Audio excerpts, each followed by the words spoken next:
ng ating Panginoon Diyos para kay Tatay Digong at para sa bansang Pilipinas.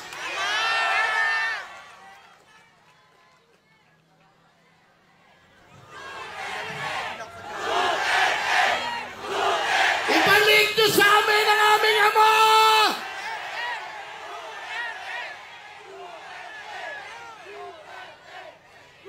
Balik niyo ang aming Ama!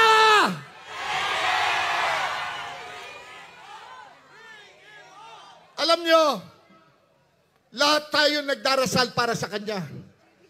Pero huwag niyong kalimutan ipagdasal ang ating mahal na Vice President Inday Sara Duterte. Meron pa ho mga darating. At alam ko, alam niyo yan.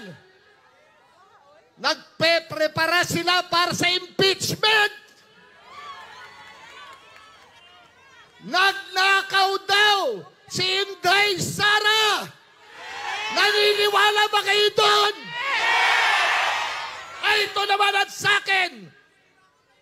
At sa 32 million na nagtiwala at nagmamahal sa ating Bibi Sara, walang magnanakaw na Duterte.